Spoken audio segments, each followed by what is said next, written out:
Tuhan, terima kasih buat hari ini Tuhan. Biar pujian penyembahan kami selalu berkenan dan menyenangkan hati-Mu Tuhan setiap saat Tuhan. Hari ini kami belajar kebenaran firman-Mu Tuhan. Biar Engkau sungguh-sungguh yang mengurapi setiap kami Tuhan. Untuk kami dapat mengerti dan belajar. Untuk menjadi lebih baik lagi menjadi seperti yang Kau mau. Terima kasih Bapak, terima kasih Tuhan buat hari ini. Hanya di dalam nama Tuhan Yesus Kristus kami sudah berdoa, mengucap syukur dan percaya. Haleluya, amin. Shalom saudara. Harusnya saya minggu kemarin hari Jumat.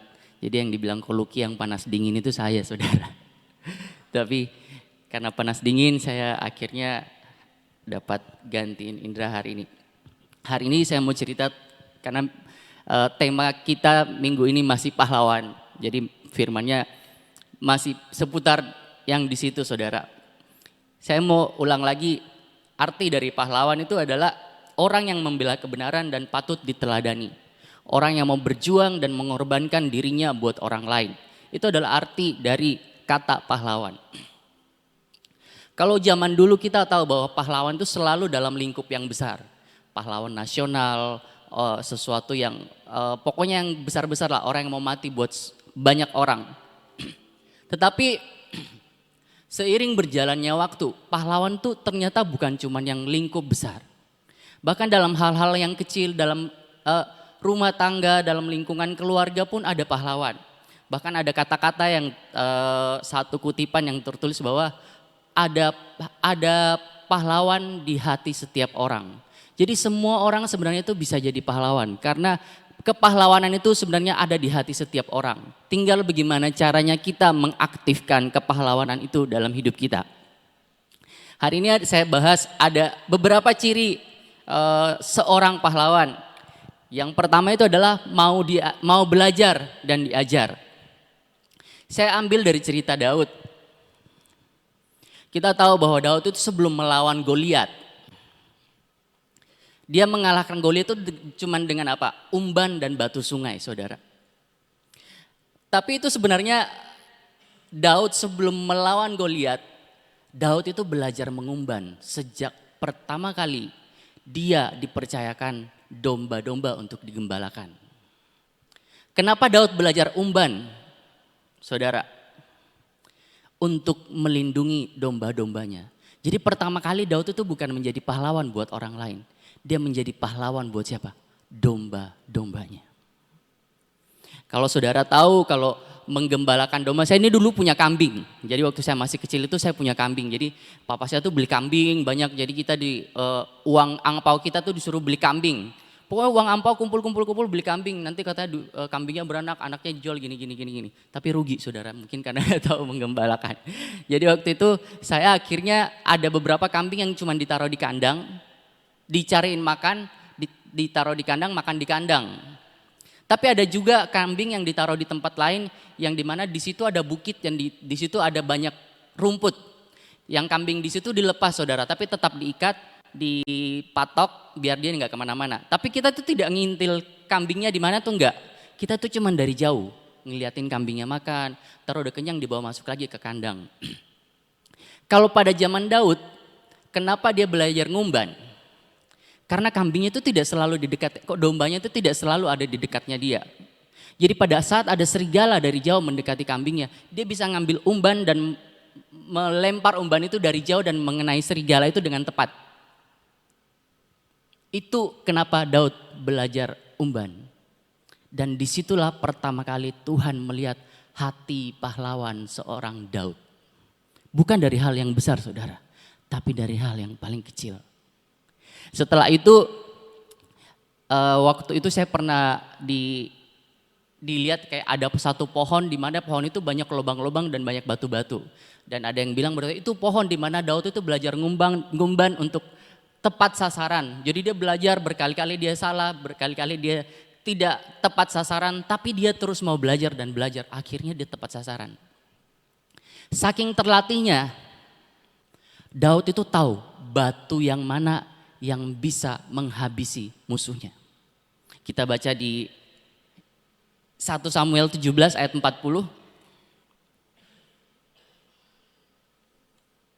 1 Samuel 17 ayat 40. Atau saya buka di sini.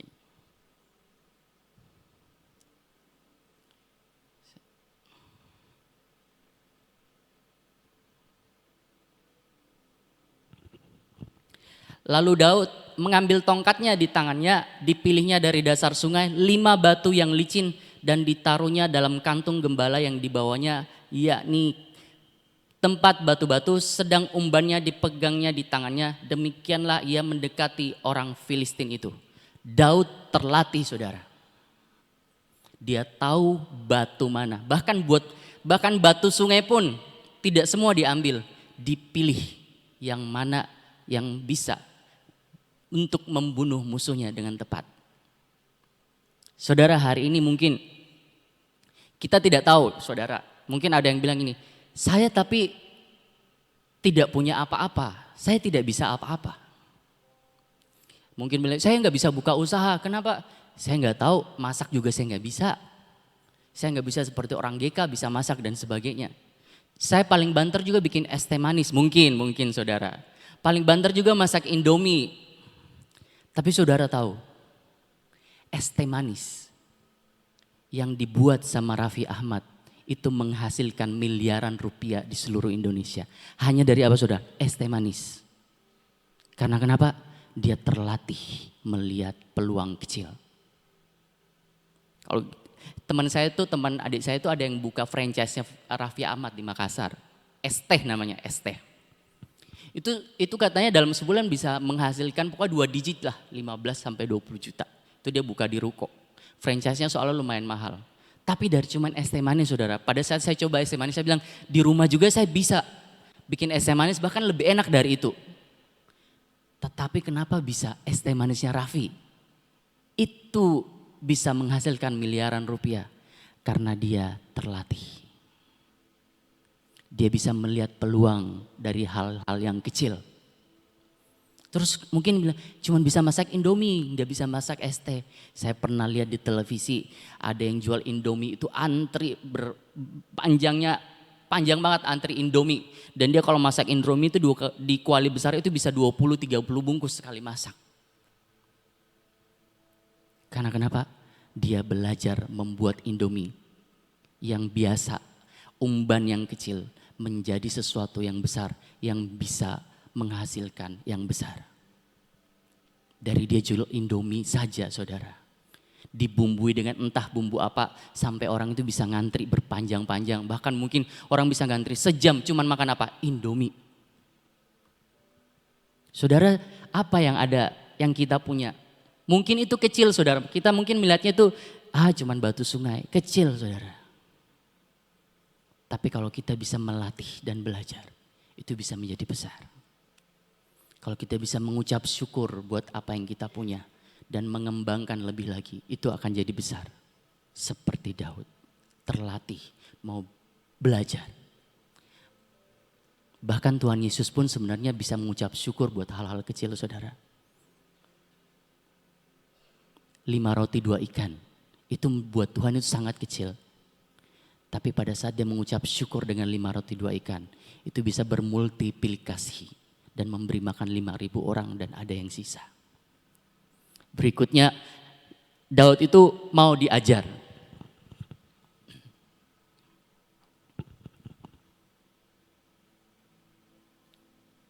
Kita buka di mau diajar Mazmur 25 ayat 5.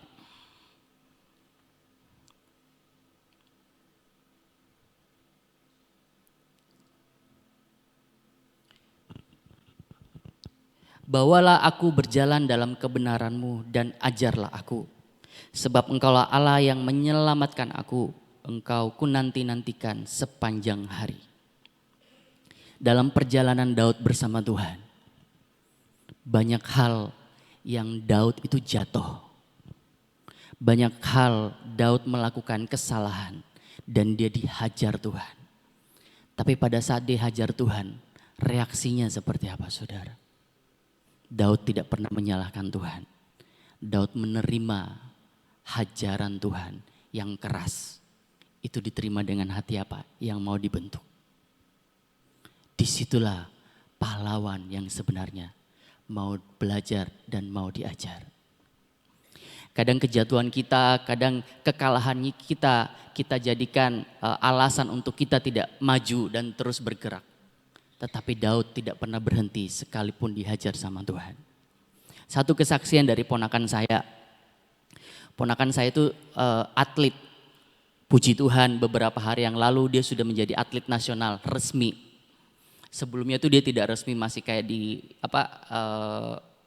masuk keluar, maksudnya kalau pada ini baru dipanggil. Tapi kemarin dia menang seleksi nasional dan dia juara 1 dan dia resmi masuk ke Platnas atlet nasional bulu tangkis, saudara. Saya tahu betul ponakan saya karena kenapa? Pertama kali dia main bulu tangkis itu waktu SD. Dia belajar main bulu tangkis dan dia ikut pertandingan. Dan saya ingat waktu dia pertandingan di Mamuju, dia kalah, saudara. Terus yang ngalahin dia itu bukan laki-laki, perempuan. Kalah, dia nangis. Dia nangis. Papahnya itu marah-marah, dia nangis, papanya marah-marah. Saya bilang sama, aduh jangan dimarahin gitu kan. Masih ini mulai juga. Terus sudah gitu, akhirnya dia ditanya, kamu mau nggak serius bulu tangkis? Dibilang saya mau. Kamu dikirim ke Bogor atau kemana itu buat ke belajar bulu tangkis. Dibiayain lah per bulan, bayar berapa. Dia tinggal di asrama, pokoknya tinggal di mesnya tempat latihan itu selama beberapa tahun. Dibilang saya mau gitu loh. Akhirnya setelah dia belajar di sana, dia mulai ikut pertandingan dan mulai juara gitu loh. Terus setelah mulai juara, dia juga sempat kalah juara, tapi itu tidak menjadi penghalang buat dia untuk terus mengejar apa yang menjadi cita-citanya. Dia pengen jadi atlet nasional, bahkan pengen jadi juara dunia. Dia bilang kayak gitu. Terus setelah itu akhirnya beberapa waktu yang lalu dia ke Amerika bertanding. Dipanggil sama tim nasional buat ke Amerika buat bantuin melengkapi tim mereka. Sebenarnya dia adalah salah satu atlet yang diajak ke Amerika tapi cuma cadangan dan tidak diunggulkan. Bahkan pasangan dia double itu yang satunya tuh diunggulkan, disuruh maju terus pertandingan tapi selalu kalah. Dan pada saat dia yang maju ternyata dia yang membawa nama buat timnya. Dia juara 2 di Amerika. Terus setelah itu pulang, dia akhirnya ikut seleksi nasional dan sekarang dia jadi atlet nasional di Platnas. Papa mamanya udah senang banget soalnya itu udah dapat gaji sendiri. Pokoknya semualah, dapat baju, dapat sepatu, dapat raket. Udah tidak dibiayain, justru dia dapat bonus setiap bulan. Di sini saya mau cerita bahwa bagaimana dia itu membuat kejatuhannya, kekalahannya itu menjadi satu kemenangan. Dan prosesnya tidak cepat, saudara. Dia dari SD sampai sekarang dia kuliah, baru dia mendapatkan apa yang dia mau. Bahkan dia belum cukup sampai di situ. Dia masih butuh sampai dia juara dunia. Mungkin orang bilang begini, jadi pahlawan itu cepat. Enggak cepat, saudara. Butuh proses dan belajar. Ponakan saya itu kalau di klub ya, kita belajar latihan atlet nih, saudara. Saya nggak tahu kalau atlet di basket di sini, tapi kalau atlet bulu tangkis itu mereka melek bangun pagi itu sudah latihan fisik. Setelah latihan fisik mereka latihan bulu tangkis, sparring gitu aja setiap hari, cuman liburnya hari Minggu. Jadi mereka tuh tidak pernah bisa kosong. Setiap hari mereka harus pegang raket, mereka harus main minimal sehari ada main. Alat latihan fisik setiap hari. Bahkan kalau dia liburan pulang ke Sulawesi, dia dikasih tahu sama pelatihnya, di Sulawesi tidak boleh tidur-tiduran. Tetap harus bangun pagi, latihan fisik. Setelah itu kamu sparring sama siapapun itu. Jangan pernah kosong. Karena pada saat kamu kosong, dia balik lagi ke klub, itu kemampuannya pegang raket itu menurun. Jadi kita tuh sebenarnya kalau belajar itu tidak bisa, ternyata ya saya belajar pada saat kita belajar menekuni sesuatu, kita tidak boleh berhenti. Sekalipun itu kayak misalnya kita sudah melakukan nih setiap hari terus kita berhenti 2 hari, maka kemampuan kita akan turun. karena cuma berhenti 2 hari atau seminggu. Jadi pelatihnya bilang dia, kamu tidak boleh berhenti sekalipun kamu liburan. Jadi saudara, di sini saya mau berkata bahwa kita harus belajar setiap saat. Jangan pernah berhenti. Karena kenapa? Kita tidak pernah tahu apa yang di tangan kita yang kecil itu bisa menjadi besar. Oke, saudara, kita lanjut. Yang kedua, seorang pahlawan itu harus bisa menguasai dirinya. Amsal 16 ayat 32.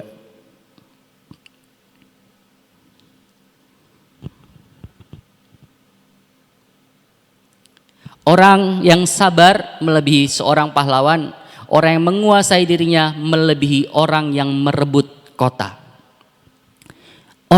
Seorang pahlawan itu harus bisa menguasai dirinya, apalagi kita manusia harus bisa menguasai jiwanya kita, saudara. Soalnya yang kadang susah dikendalikan itu kadang jiwa dan pikiran. Menguasai diri dari apa, saudara? Dari cinta uang, dari amarah, dari semua yang kecurangan-kecurangan. Kadang kita ditawarkan sesuatu yang tidak benar, itu kita harus menguasai diri. Ada satu cerita, ya, teman saya, dia baru pindah ke kontrakan baru. Setelah dia pindah, dia ngomong kayak gini, dia akhirnya mau pindahin AC dari kos lama ke rumah yang lama ke kontrakan baru. Terus ternyata listriknya itu nggak cukup. Tahu dia ditawarin apa sama tukang AC-nya, saudara? Tukang AC ngomong kayak gini, Mas, bayar saya 500.000, saya jebol listriknya. Pokoknya kamu tuh seumur hidup selama kamu tinggal di kontrakan itu tidak usah bayar listrik AC. Terus teman saya ngomong kayak gini, kan enak ya kok ya. Kalau saya dijebol listrik kayak gitu AC saya nggak usah bayar. Sampai Maranatha, saya bilang nggak mungkin sampai Maranatha kamu diangkat. Soalnya kamu nyuri listrik, saya bilang kayak begitu. Saya itu tergoda sebenarnya, karena kenapa saya nggak usah bayar listrik? Karena dijebol sama tukang AC-nya cuma bayar 500.000, saya tidak bayar listrik. Sampai dia tanya, Pak, listriknya ngambil di mana? Kamu nggak usah tahu, bayar aja 500.000. Kamu tidak bayar AC, mau AC-mu berapa watt pun kamu akan jebol, tidak bayar apa-apa. Dia bilang, hati saya itu pengen tahu kok. Tapi akhirnya tidak jadi. Karena dia menguasai dirinya. Dia membunuh serigala yang ada ditawarkan oleh orang lain. Serigala itu dibunuh sama dia. Kadang kita juga harus menguasai emosi dan kemarahan kita. Karena kadang sesuatu yang membuat kita emosi, cepat banget kita mengeluarkan kata-kata yang bisa menyakiti orang. Kata-kata itu seperti pedang, saudara. Pada saat sudah keluar, gak bisa ditarik kembali. Itu sudah menggores orang lain. Dan sembuhnya lama. Ada orang yang berkata gini, mending saya ditonjok daripada saya dikasih kata-kata yang gak enak. Karena kenapa? Kalau ditonjok saya tahu, luka sembuh udah kelar gitu loh. Tapi kalau kata-kata itu bisa dibawa bertahun-tahun belum tentu sembuh.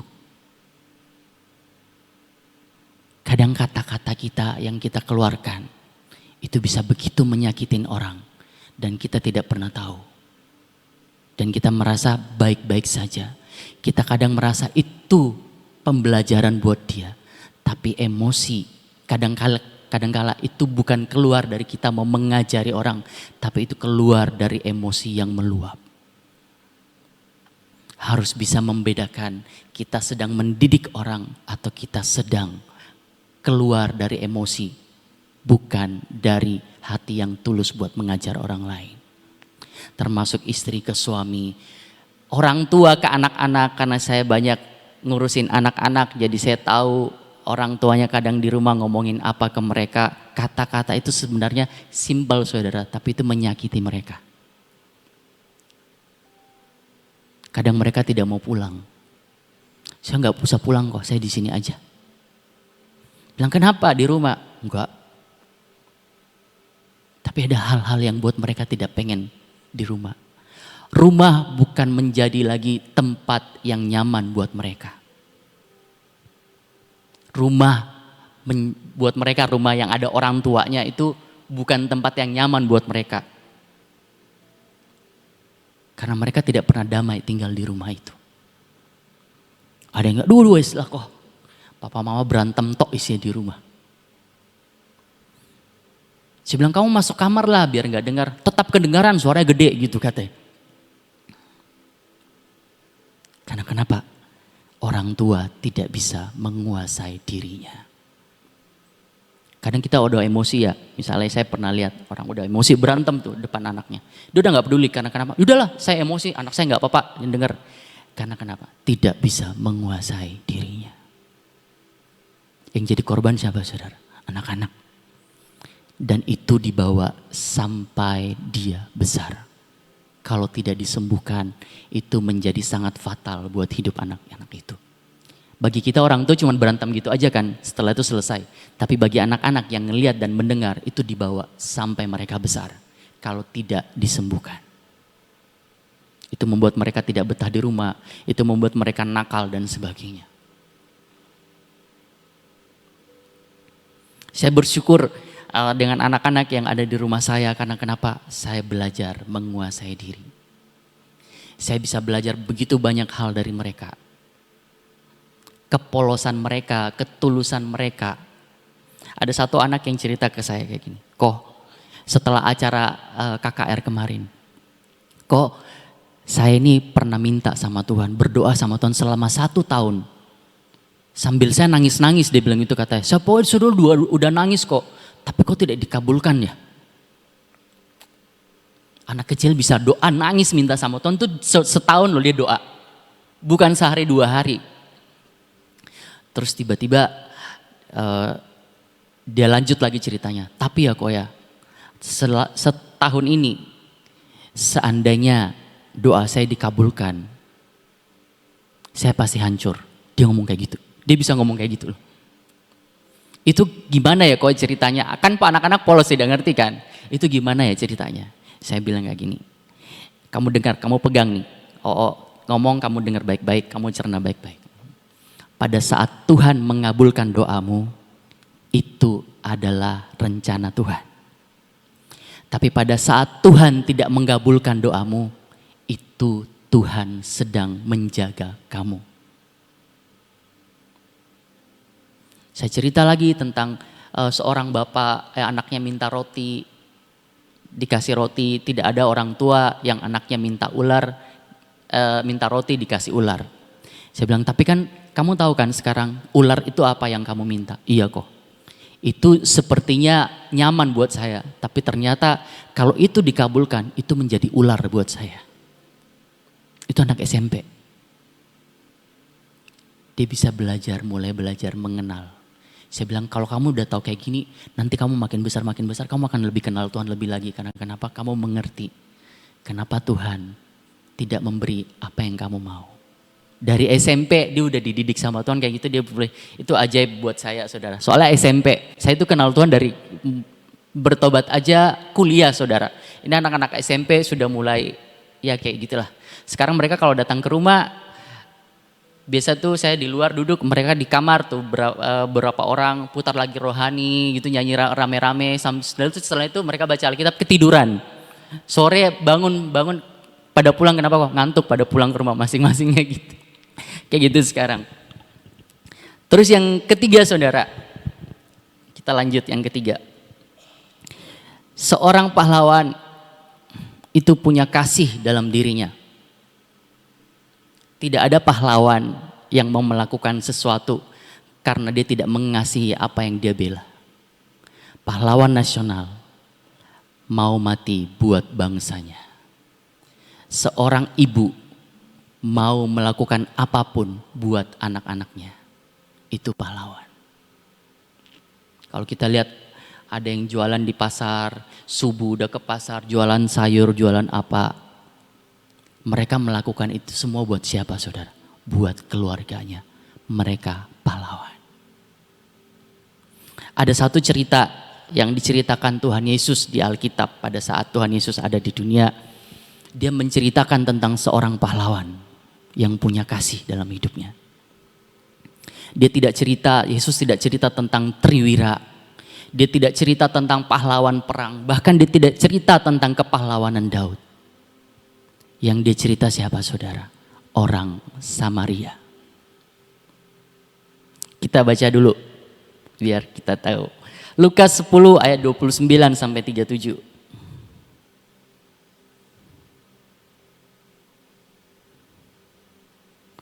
Lukas 10 ayat 29 sampai 37.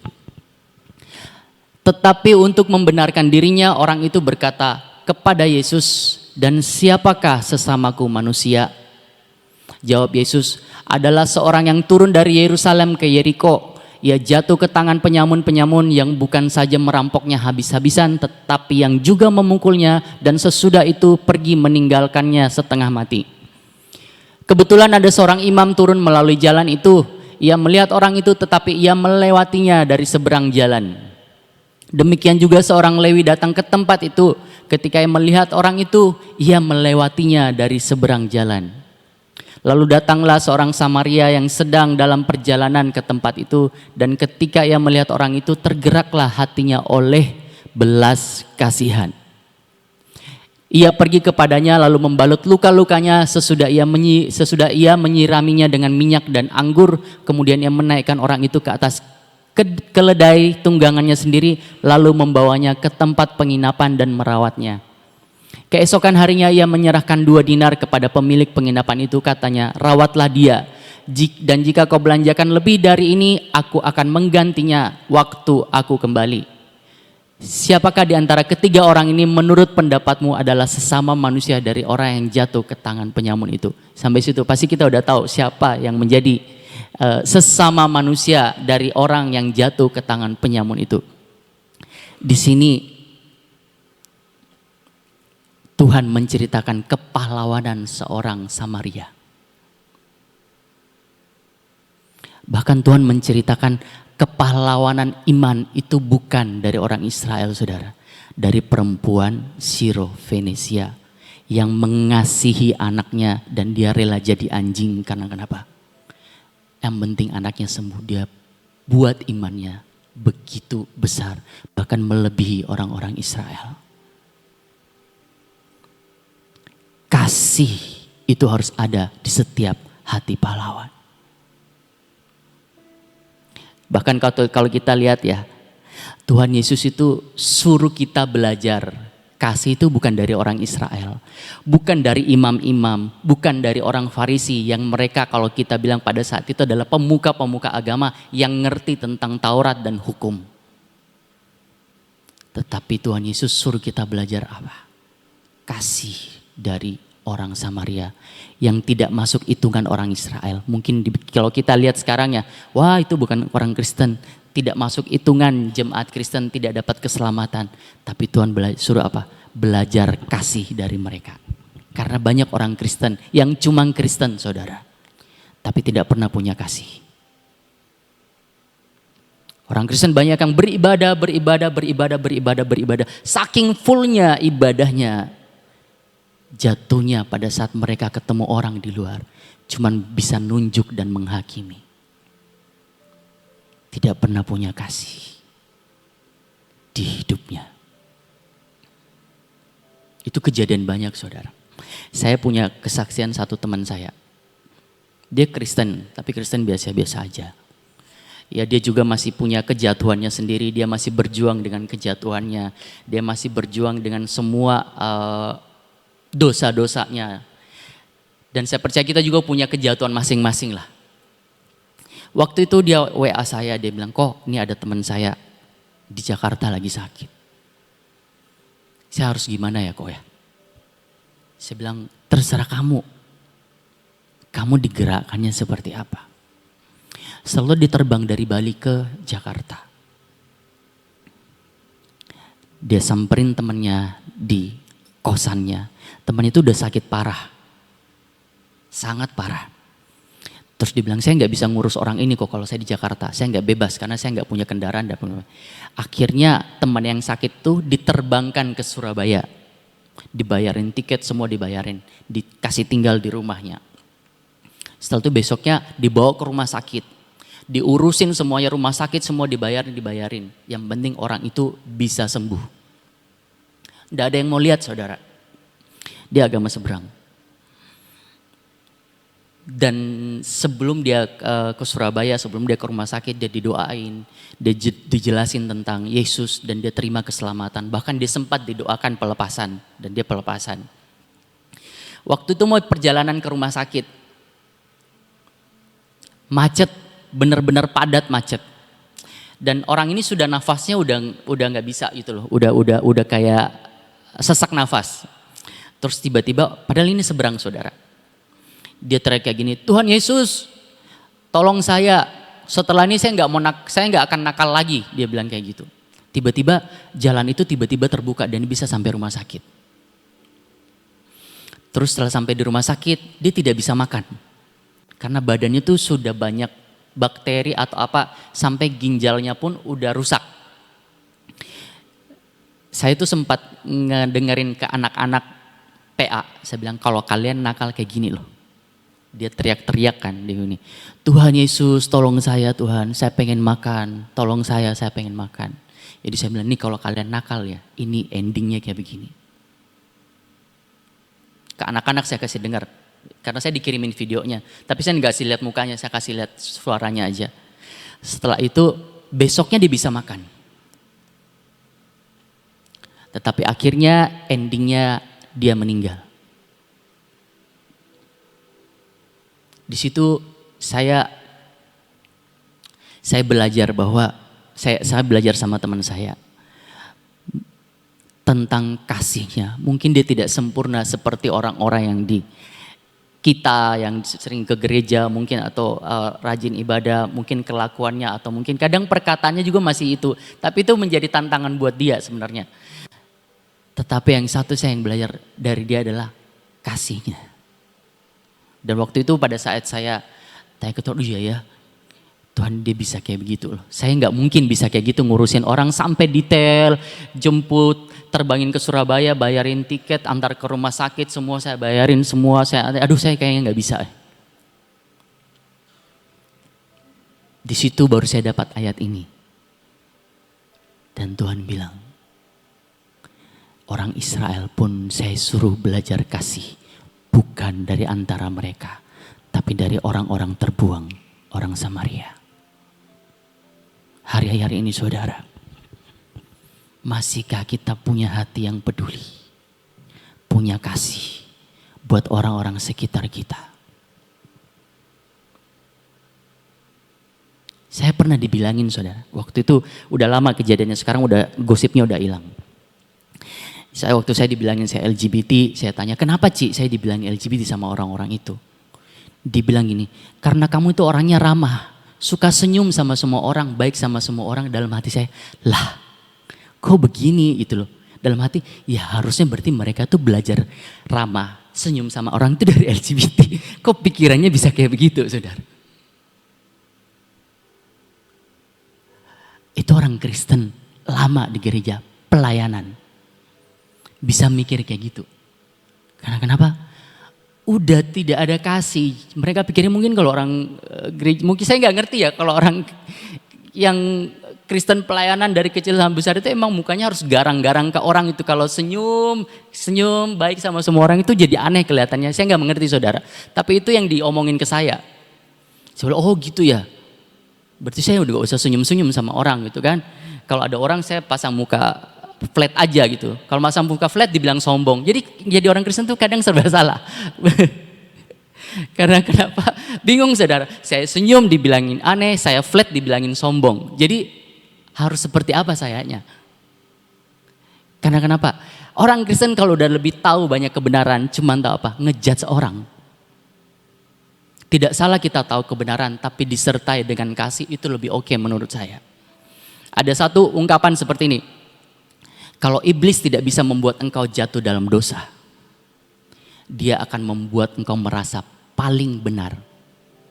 Sampai engkau hanya tak bisa menghakimi dan menghakimi orang. Dan itu adalah kejatuhan yang sebenarnya yang tidak bisa dirasakan. Kalau kita merasa diri ini udah paling benar ya, tidak bisa. Tidak berasa saudara. Yakinlah kalau saudara itu udah merasa paling hebat, paling ini. Kalau saudara ngejudge orang, kalian tidak berasa kalian salah. Saudara tidak berasa saudara salah. Karena kenapa? Punya kebenaran diri sendiri dan tidak ada kasih di dalamnya. Sebenarnya itulah kejatuhan yang susah dibuat bertobat. Orang jatuh dalam dosa itu ya kita tahu nih. Saya kan jatuhnya tuh dosanya dosa fisik saudara. Jadi kalau jatuh tahu kita jatuh tuh jebret, tahu luka, minta ampun gitu loh. Tapi kalau dosa-dosa yang di dalam kayak sombong, marah dan sebagainya tuh nggak berasa. Itu justru yang harus berasa. Itu yang hati-hati. Makanya saya selalu belajar doa Tuhan buat saya mengenali hati saya, mengenali diri saya gitu loh. Apalagi yang Tuhan harus koreksi dalam hidup saya. Jadi seorang pahlawan harus punya kasih dalam hidupnya. Tanpa kasih, maka saudara tidak akan pernah bisa menjadi pahlawan. Itu saja sharing saya hari ini saudara. Tuhan Yesus memberkati. Saudara, apa yang disampaikan tadi itu gampang apa susah? Ya, kita lihat banyak kesaksian ya. Kita bisa, aduh luar biasa banget ya. Namanya orang memperhatikan orang sampai mau mengeluarkan uang dan sebagainya. Tapi ujungnya mati orangnya gitu ya. Seolah-olah tuh kita melihat sesuatu hal yang kayaknya gagal. Tapi sebetulnya tidak gagal. Dia seolah-olah di dunia ini gagal. Tapi dia menyelamatkan jiwa orang itu. Saya percaya bahwa temannya itu pasti diterima Tuhan di surga. Dia mengalami kelepasan secara jasmani dan rohani. Itu upahnya besar di surga.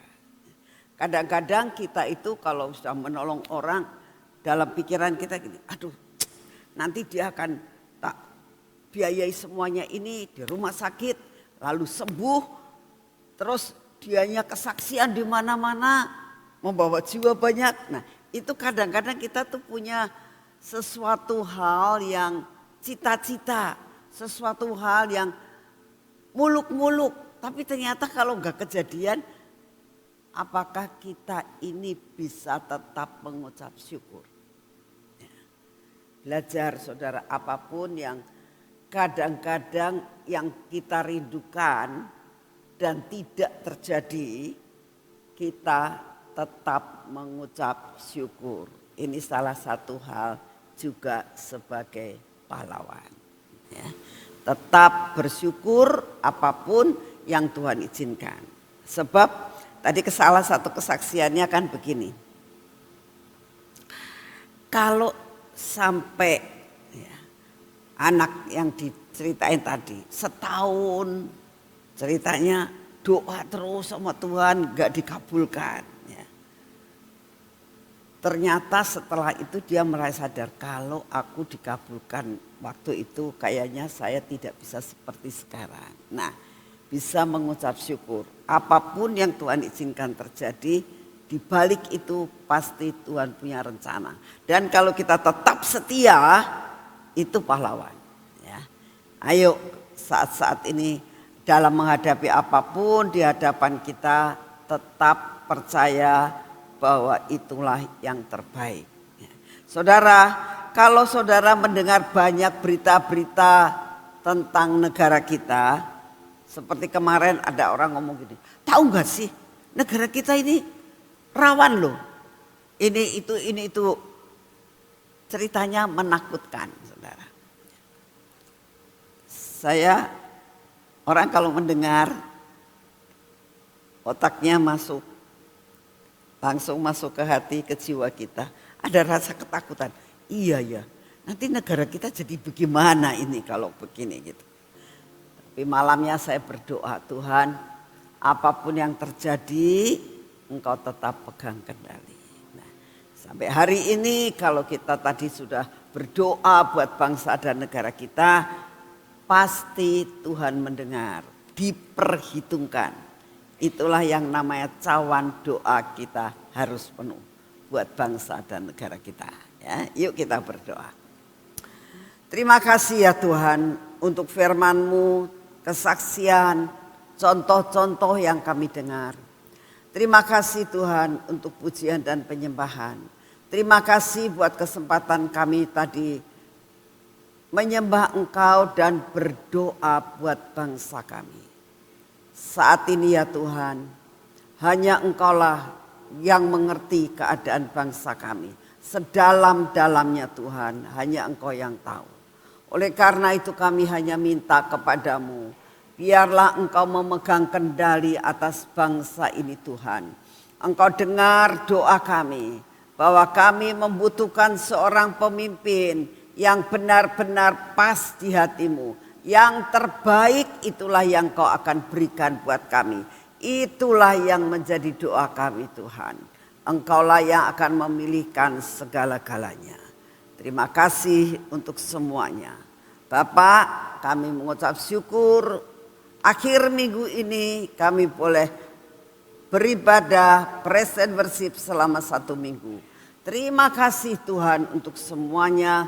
Kami percaya Engkau tetap pegang kendali atas hidup keluarga kami masing-masing. Engkau akan terus memberikan kemenangan demi kemenangan dalam kehidupan kami. Terima kasih Tuhan Yesus untuk kasih setia-Mu. Kami berdoa semua pergumulan kami Tuhan.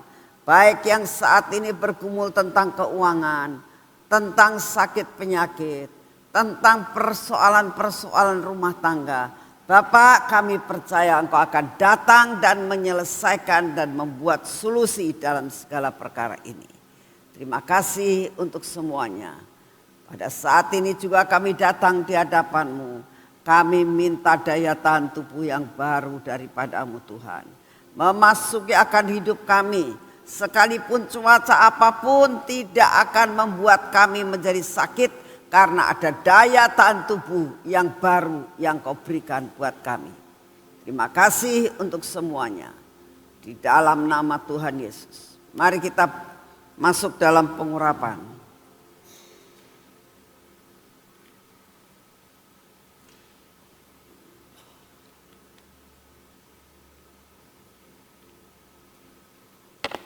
Dalam nama Tuhan Yesus. Terima kasih untuk minyak kepahlawanan yang Kau berikan buat kami ya Tuhan. Biarlah sepanjang hidup kami tetap dimampukan mengalami kemenangan demi kemenangan. Di dalam nama Tuhan Yesus. Biarlah mata kami Kau olesi dengan minyak kepahlawanan ini. Telinga kami Tuhan, bibir, mulut kami dan hati kami. Tolong Tuhan, supaya benar-benar hati kami tetap melekat kepadamu. Lepaskan kami daripada semua kelemahan kami Tuhan. Roh kemampuan yang daripadamu membuat kami mengalami kelepasan. Kau memberkati akan tangan kami. Berkati kaki kami Tuhan. Supaya perjalanan kami pada hari ini ada di dalam kontrol daripadamu.